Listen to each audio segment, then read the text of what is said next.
Et si la plus grande réforme politique du Sénégal était en marche? Pourquoi Ousmane Sonko veut-il modifier la Constitution? Découvrez les véritables enjeux, les réactions et ce que cela pourrait changer pour l'avenir du pays. Vous êtes une entreprise, une institution, une association, un porteur de projet. Vous souhaitez faire connaître vos produits, vos activités, vos services. Faites parler de vous sur nos antennes en nous contactant au numéro qui s'affiche au bas de l'antenne, +33 06 36 05 16 74.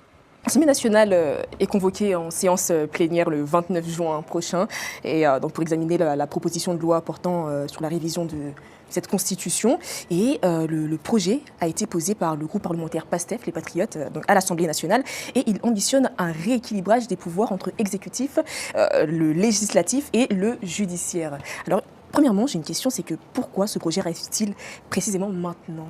Kazali Noba. Merci.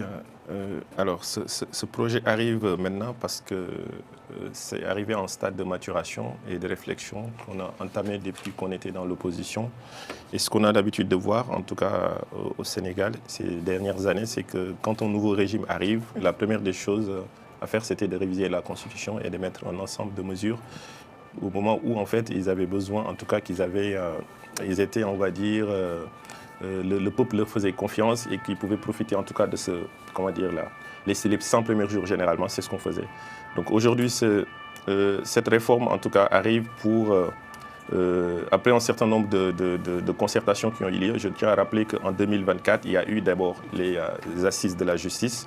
Et ensuite, en 2025, on a eu aussi le dialogue national. Donc, les conclusions, en tout cas, de ces deux événements au Sénégal, ont été entérinées en partie par cette réforme. Mais aussi, il faut rappeler que cette réforme aussi s'inspire des assises de 2009 qui ont eu lieu au Sénégal, les assises nationales, où c'était en fait toutes les couches de la société sénégalaise qui s'étaient réunies pour réfléchir comment, en tout cas, compte tenu de notre histoire politique, de notre histoire démocratique et des institutions, les différentes instabilités qu'on a eues et les velléités entre les différents membres, soit de l'exécutif, à savoir le président et le Premier ministre, mais aussi des critiques qu'on émettait vis-à-vis de l'exécutif, du judiciaire, et aussi l'absence d'impact de l'Assemblée nationale dans la vie concrète, en tout cas de la vie démocratique au Sénégal. Donc toute cette réflexion aussi a été entérinée par ces mesures aujourd'hui qui permettent en quelque sorte de consolider certains acquis,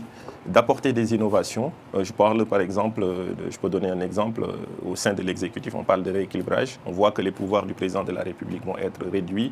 Le Premier ministre va être renforcé, à savoir, il va définir la politique de la nation en concertation avec le président de la République. Il pourra aussi nommer aux emplois civils et pas militaires, il faut le préciser. Le président garde la main là-dessus. Le législatif aussi, quand on regarde aujourd'hui tout ce qui concerne les questions en matière de ressources naturelles. On va y rentrer plus précisément du débat. Mais Guy Mafimba, je vous poserai la même question. Réforme institutionnelle, ça devrait être quelque chose de tout à fait normal. Mais il faut toujours contextualiser. Nous avons en Afrique cette mauvaise habitude de penser que la vie d'une nation, la gestion d'un État, c'est comment dirais-je, c'est quelque chose de linéaire. Non, une nation, un État doit vivre. Donc c'est ce qu'on appelle la vitalité démocratique. Mais quand je parle de contexte, c'est parce que tout simplement, lorsqu'on entend réforme constitutionnelle, automatiquement, il y a des voix qui s'annoncent à gauche ou à droite.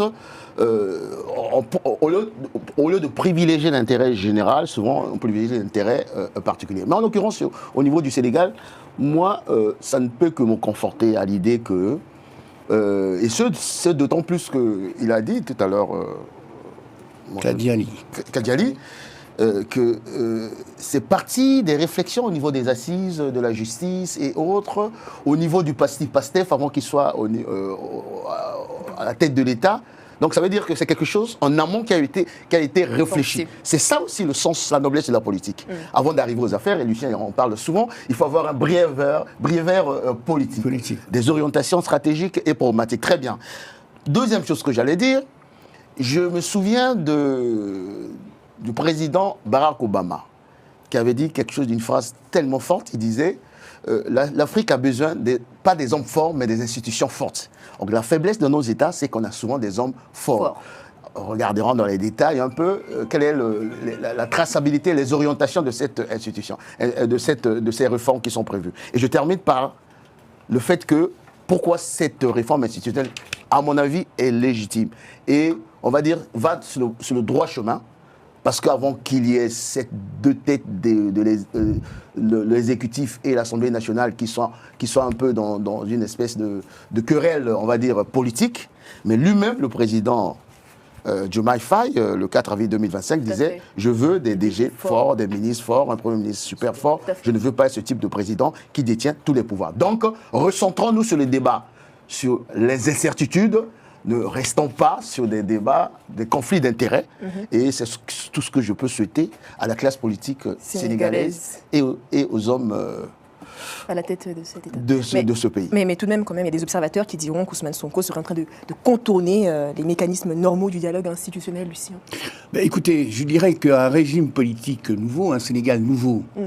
Alors, bien entendu, cette réforme qui vise à refonder l'État a donné un corpus démocratique très fort, à faire en sorte qu'il y ait l'équilibre des pouvoirs et qu'il y ait une modernisation du système politique, ne fait pas forcément de gens heureux. Vous avez parlé tout à l'heure de personnes qui éventuellement verraient dans cette réforme une façon, en fait, d'asseoir leur popularité politique.